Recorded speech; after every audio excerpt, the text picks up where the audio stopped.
Hello नमस्कार, मेरा नाम शानिल है और फिजिक्स टीवी इंडिया के इस चैनल पे आप सभी का स्वागत है। और वेक्टर कैलकुलस के आज ये चौथे लेक्चर में आप सभी का मैं स्वागत करता हूँ। तो आज हम लोग जो हमने आगड़ ग्रेडियंट के बारे में जो भी पढ़ा था उस पर कुछ सम प्रैक्टिस करने वाले हैं, जिससे हम ग्रेडियंट पर हमारी पकड़ और मजबूत हो जाए।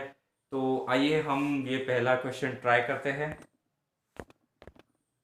हमें ये क्वेश्चन में बोला गया है कि find the unit normal vector to the surface x y cube z square equals to 4 at a point -1 और 2। तो हमें यहाँ एक इक्वेशन दी हुई है और पॉइंट दिया हुआ है और फाइंड करने को बोला है कि भाई नॉर्मल वेक्टर क्या होगा। तो आइए हम लोग फाइंड करते हैं कि यहाँ हमें सरफेस की इक्वेशन क्या गिवन है। तो उसको पहले फंक्शन बना के लिख दो। f is equal to x y cube z square -4, ये 4 इस पर आ गया। अब हमें नॉर्मल वेक्टर ढूंढना है, तो इस f के normal vector, now normal vector to f पर नॉर्मल वेक्टर। तो आगे हमने ज्योमेट्रिकल इंटरप्रिटेशन में देखा था कि नॉर्मल वेक्टर क्या होता है, नॉर्मल वेक्टर कैसे ढूंढते हैं। तो ऐसा कोई भी सवाल आए तो आपको पहले ग्रेडियंट फाइंड कर देना है। ग्रेडियंट क्या रिप्रेजेंट करता है? Unit normal vector. तो उसको हम ऐसा लिख सकते हैं, डेल एफ ऐसा लिख सकते हैं। अब हमारे पास फंक्शन है और डेल की वैल्यू आपको पता है, डेल की वैल्यू क्या होती है। हमारे पास डेल की वैल्यू होती है del by del x i cap plus del by del y j cap plus del by del z के कैप। ये हमारे पास डेल की वैल्यू है। अब हमें डेल की जो वैल्यू है उसके साथ हमारा जो फंक्शन हमें अभी हमने जो बनाया उसको सिंपली मल्टीप्लाई कर देना है। हमारा फंक्शन क्या है? X y cube z square -4, ये हमारा फंक्शन है। तो सिंपली इसमें तो मल्टीप्लाई हो जाएगा कि भाई डेल बाय डेल एक्स, इसके साथ x y cube z square -4 plus del by del y x y cube z square -4।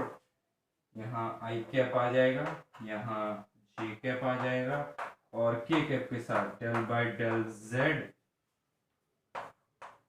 X y cube z square -4 के कैप। ये हमें एक पूरा एक्सप्रेशन हमें मिल जाता है।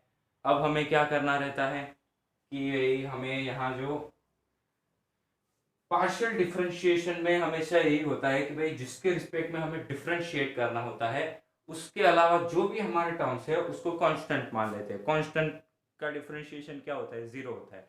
तो उस टर्म्स का जीरो हमें मान लेना है। तो कांस्टेंट टर्म बाहर निकल गए, उसको हमें बाहर मान लिया। तो यहाँ बन जाएगा हमारा dx का dx के साथ 1 होता है और ये y, यहाँ तो वाई क्यूब जेड स्क्वायर और ये 4 का तो वैसे भी चला जाएगा। तो ये हो गया हमारा वाई क्यूब जेड स्क्वायर और ये कांस्टेंट टर्म है, कांस्टेंट टर्म का जीरो होता है इसलिए जीरो। और इसके साथ हमारा आ जाएगा आई कैप प्लस, वैसे ही यहाँ यहाँ आप लगा दीजिए। यहाँ y के साथ करेंगे तो y का क्या होगा? 3y स्क्वायर, 3y स्क्वायर हो जाएगा। तो x यहाँ 3x वाई स्क्वायर और z स्क्वायर और 4 का जीरो, कांस्टेंट टर्म का जीरो, जे कैप प्लस z के रिस्पेक्ट में आप करेंगे तो उसका क्या आ जाएगा? ये आ जाएगा हमारा 2xy क्यूब, z आ जाएगा और 4 का जीरो, के कैप। तो ये अल्टीमेटली हमें वैल्यू गिवन हो गई डेल एफ की। अब हमें ये डेल एफ में ये पॉइंट्स पुट कर देने हैं। तो आइए पॉइंट पुट्स करके देखते हैं कि क्या वैल्यू आती है। Now normal vector eight a point -1 -2 ये पॉइंट्स हमें पुट कर देने हैं इस ग्रेडियंट ऑफ एफ में पुट कर देने हैं। तो व्हाट वी गेट -1 का क्यूब -1 -2 का स्क्वायर -2 का स्क्वायर और आई कैप प्लस 3 टाइम्स -1 का स्क्वायर और 2 का स्क्वायर जे कैप प्लस 2 इंटू -1 का क्यूब 2 और यहाँ हमें के कैप आ जाएगा। इसको सिंप्लीफाई करेंगे तो -4 आई कैप प्लस यहाँ -4 आ गया। यहाँ हम करेंगे तो क्या आ जाता है, यहाँ -1 और ये -1 का स्क्वायर +1 3 1 3 और यहाँ 4 यहाँ +12 जे कैप आ जाएगा। और यहाँ हम करेंगे तो -4 अल्टीमेटली हमें -4 के कैप अल्टीमेटली हमें आंसर आ जाएगा। यहाँ gradient of f at point -1 2 पे हमें ये आंसर मिल गया। अब ये तो हमारा जो गिवन था वो नहीं है, हमें क्या करना पड़ेगा, हमें यहाँ यूनिट नॉर्मल वेक्टर ढूंढना है। तो हम करेंगे एन कैप। तो एन कैप में हमें क्या चाहिए था कि भाई ग्रेडियंट ऑफ एफ और नीचे ग्रेडियंट ऑफ एफ का मॉड, मतलब उसका यूनिट मॉड, उसका मान। तो क्या मिलेगा, हम यहाँ से ही उसको लिखते हैं तो क्या मिल जाता है हमें, यहाँ उसका मॉड वैल्यू मिल जाता है ग्रेडियंट ऑफ एफ का मॉड। तो इसका स्क्वायर कीजिए is equal to -4 square plus 12 square और प्लस -4 स्क्वायर। तो अल्टीमेटली ये हमें मिल जाएगा स्क्वायर रूट में 176। अल्टीमेटली आप कैलकुलेट करोगे तो आपको मिल जाएगा। और हम इसको और अलग करें तो ये हो जाता है अंदर 11 × 4 × 4। ये अल्टीमेटली हमें मिल जाता है 4 स्क्वायर मतलब 4 मतलब ये बाहर आ जाएगा 4√11 अल्टीमेटली हमें यहाँ से मिल जाता है। तो आइए ये हमें ग्रेडियंट और इसकी वैल्यू मिल गई तो पुट कर दीजिए, क्या मिलता है देखिए क्या मिलता है। इसके ऊपर लिखिए -4 आई कैप प्लस 12 जे कैप -4 के कैप और डिवाइड बाय इसका मॉड वैल्यू 4√11 डिवाइड कर दीजिए। तो अल्टीमेटली हमें क्या गिवन होगा, अल्टीमेटली हमें वैल्यू इसकी गिवन मिलेगी। यहाँ ये इससे इसको करिए तो -1/√11 आई कैप -1/√11 आई कैप प्लस ऊपर आ जाएगा 3/√11 4 3 12 जे कैप प्लस 4 कट हो जाएंगे माइनस आ जाएगा -1/√11 के कैप। तो ये हमें दोस्तों गिवन हो गई नॉर्मल वेक्टर की। अब हम आगे का सम देखते हैं, ये आप नोट डाउन कर लीजिए। एक करेक्शन आप देख लीजिए, यहाँ -12 आता है और यहाँ +4 आता है। तो इसके हिसाब से आप जरा जो हमारे साइन है उसको बदल देंगे तो आपको अल्टीमेटली यहाँ पता चल जाएगा। तो आइए अब हम दूसरा सम देखते हैं। तो कहा गया कि भाई find the directional derivative of the function xy³ + yz² at a point 2 - 1 1 in the direction of vector I + 2j + 3k। अब यहाँ हमें गिवन क्या क्या है, तो एक तो हमें यहाँ गिवन जो भी गिवन है वो लिख देते हैं। एक तो हमें यहाँ फंक्शन गिवन है f(x, y, z) अगर फंक्शन ना हो तो हमें फंक्शन बनाना रहता है, हमें कोई सरफेस की इक्वेशन दी हो, लाइन की इक्वेशन दी हो, तो उस पर से हमें फंक्शन बनाना रहता है, फिर पर हमें यहाँ डायरेक्ट फंक्शन दिया हुआ है, इसलिए हमें प्रॉब्लम की बात नहीं है। X y cube plus y z square, और पॉइंट गिवन है हमें कि भाई एट अ पॉइंट 2 -1 1, ये पॉइंट हमें गिवन है एट अ पॉइंट, और इन the direction of a vector. In the direction of vector मतलब यहाँ हमें नॉर्मल दिया हुआ है, नॉर्मल वेक्टर, हम इसको डिनोट करते हैं एन कैप से। तो ये हमें गिवन है आई कैप प्लस 2 जे कैप प्लस 3 के कैप, ये हमें नॉर्मल वेक्टर गिवन है। अब आपको मैंने आगे के वीडियो में बताया था कि नॉर्मल जो हमारा डायरेक्शन, यहाँ हमें डायरेक्शनल डेरिवेटिव फाइंड करना है।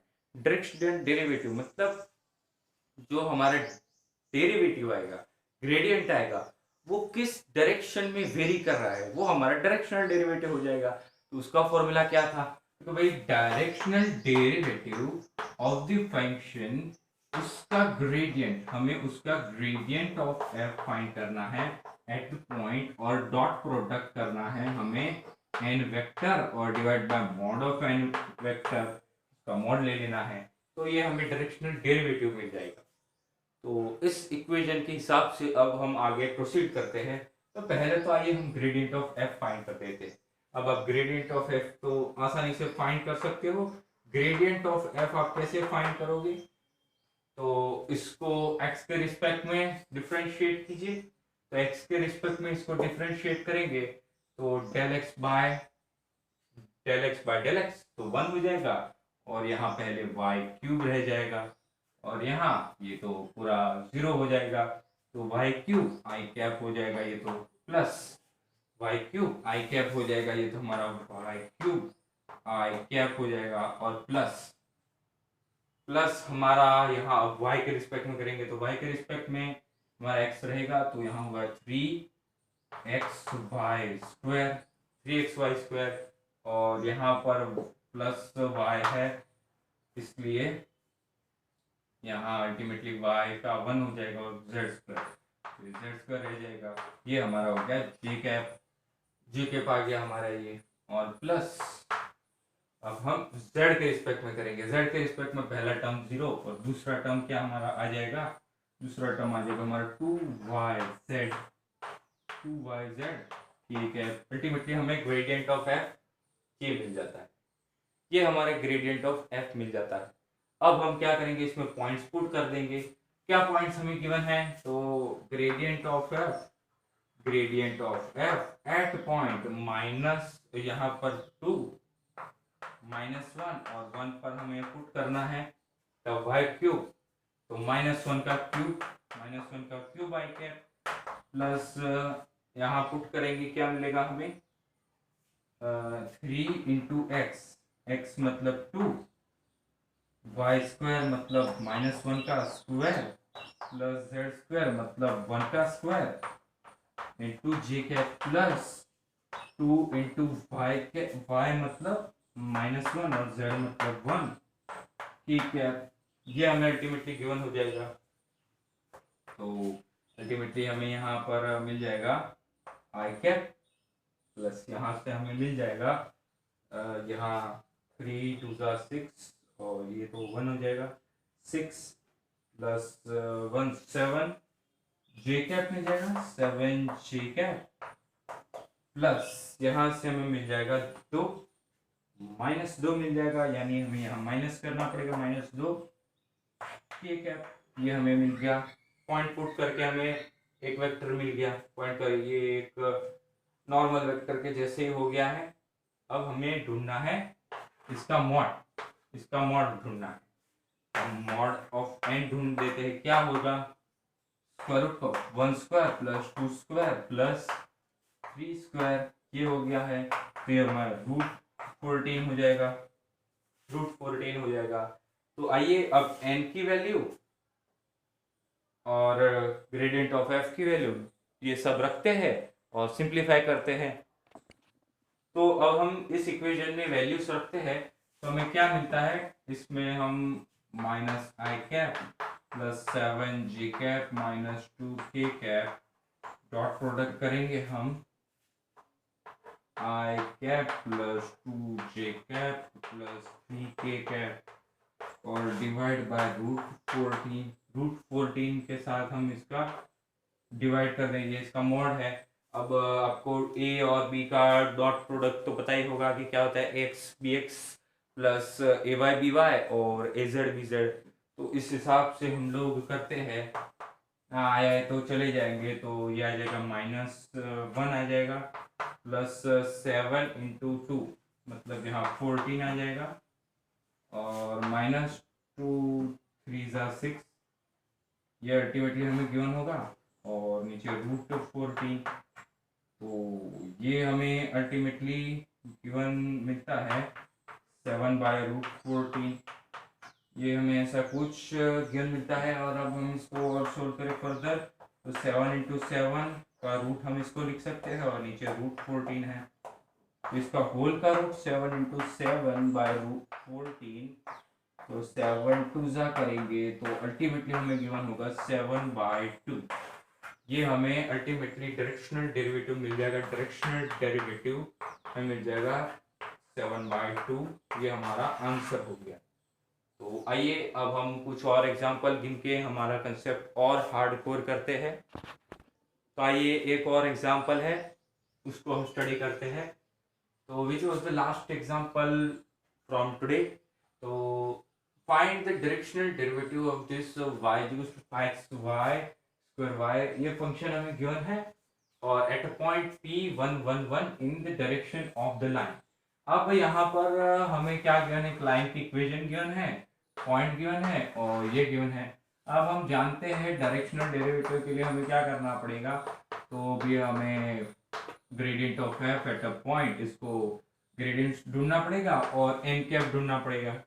अब यहाँ आप मुझे बताइए कि यहाँ एन कैप कहाँ है। एन कैप क्या होता है कि भाई एन वेक्टर डिवाइड बाय उसका मॉड। तो अब यहाँ पर हम एन वेक्टर कहाँ से लाए, हमें तो यहाँ ये फंक्शन दिया हुआ है, पॉइंट दिया हुआ है, लाइन की इक्वेशन दी हुई है।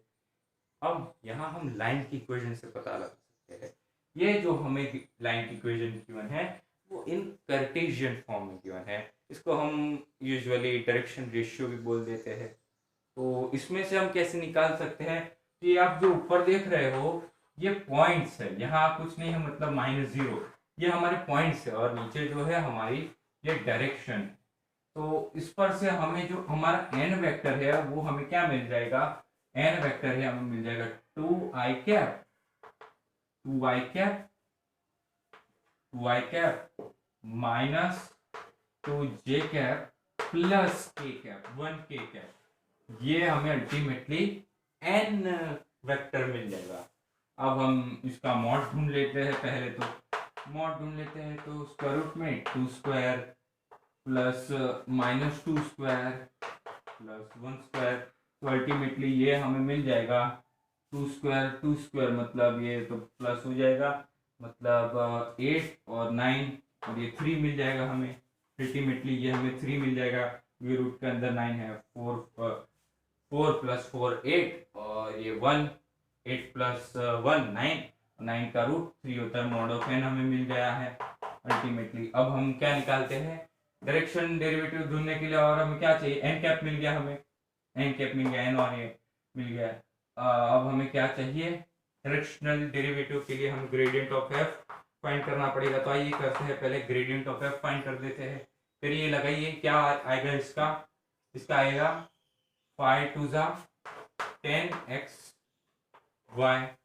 10xy आ जाएगा, माइनस कीजिए। दूसरा तो यहाँ तो 0 ही हो जाएगा क्योंकि कांस्टेंट तो नहीं है वैसे तो, पर यहाँ पूरे का x के रिस्पेक्ट में हम करेंगे, एक बार x के रिस्पेक्ट में, y के रिस्पेक्ट में। यहाँ तो x है ही नहीं इसलिए 0, यहाँ एक x है इसलिए यहाँ क्या आ जाएगा, यहाँ प्लस 5/2 इंटू 2, 5/2 इंटू नहीं 5/2 ओनली, 5/2 z², 5/2 z² अल्टीमेटली आ जाएगा क्योंकि z² कांस्टेंट है, x का dx के रिस्पेक्ट में 1 आ जाएगा। ये तो हमें मिल गया आई कैप मिल गया। ठीक है, अब हम करेंगे जे कैप प्लस जे कैप वाला टर्म। जे कैप वाला टर्म मतलब हम y के रिस्पेक्ट में डिफ्रेंशिएट करेंगे पूरी इक्वेशन को। y के रिस्पेक्ट में करिए तो क्या आ जाएगा, पहला टर्म 5x² आ जाएगा, ये हो गया। उसके बाद यहाँ -10 yz आ जाएगा, 10 yz आ जाएगा, और लास्ट वाला टर्म 0 जे कैप प्लस z के रिस्पेक्ट में करेंगे तो पहला टर्म 0, दूसरे टर्म में आएगा -5y², और लास्ट टर्म प्लस आ जाएगा 2 आगे आ जाएगा तो 2 से 2 कट जाएगा, मतलब 5zx आ जाएगा, 5zx आ जाएगा। ठीक है, और अल्टीमेटली यहाँ हमें कौन से पॉइंट पुट कर रहे हैं, 1 1 1, तो 1 1 पुट कर दीजिए, सब पे 1 1 1 पुट कर दीजिए, तो हमें अल्टीमेटली मिल जाएगा gradient of eight a point 1 1 और 1। इस पर हम पॉइंट पुट कर दीजिए तो क्या आ जाएगा, यहाँ 10 5/2, यहाँ 10 प्लस 5/2 आई कैप प्लस यहाँ भी यहाँ -5 आएगा, क्योंकि ये 1, यहाँ ये जे कैप, और प्लस यहाँ क्या आ जाएगा हमें, ये भी 1 ये भी 1, मतलब वो पूरा टर्म 0, क्योंकि ये अल्टीमेटली एक दूसरे का, ये टर्म तो 0 हो गया। इसको सॉल्व करें, क्या आ जाएगा, ये 20 और ये 5/2, मतलब ये 25/2, 25/2 लिख देते हैं, 25/2 इसको हम लिख सकते हैं, और ये हो गया आई कैप प्लस -5 जे कैप। अल्टीमेटली हमें ये गिवन है, तो अब हम यहाँ डायरेक्शनल डेरिवेटिव में रख दीजिए वैल्यूज, तो हमें क्या गिवन है अल्टीमेटली 25/2 आई कैप -5 जे कैप, और डॉट करेंगे हम, किसका डॉट करेंगे, इसके साथ डॉट करेंगे। कैसे डॉट लिखेंगे हम, 2i कैप -2 जे कैप प्लस k कैप, और डिवाइड बाय इसका मॉड मतलब 3, डॉट प्रोडक्ट करेंगे i का इसके साथ डॉट, 2 से 2 कट जाएंगे, मतलब 25 आई कैप, सॉरी आई कैप नहीं आएगा, -5 2 जा, यहाँ प्लस हो जाएगा, 5 2 जा 10 आ जाएगा अल्टीमेटली, और 0 × 1 मतलब पूरा पीछे का टर्म 0/3 करेंगे, तो अल्टीमेटली हमें 213 और 35/3 हमें अल्टीमेटली यहाँ डायरेक्शनल डेरिवेटिव की वैल्यू ये मिल रही है अल्टीमेटली आपको। सो हमने कुछ एग्जाम्पल इसमें डिस्कस किए हैं, यहाँ हमने जो भी प्रोबेबल जो एग्जाम्पल्स आते हैं, और भी एग्जाम्पल होते हैं, तो हम आगे आने वाली सीरीज में रख देंगे। तब तक के लिए आप ग्रेडियंट की ज़्यादा से ज़्यादा एग्जाम्पल ट्राई करने की कोशिश कीजिए, और इस वीडियो को ज़्यादा से ज़्यादा शेयर कीजिए, लाइक कीजिए, चैनल को सब्सक्राइब कर दीजिए, और नोटिफिकेशन बेल ऑन रखिए, जिससे आप हमारे चैनल की जो भी लेटेस्ट वीडियो है अपडेट वो मिस ना कर पाओ। Thank you for watching.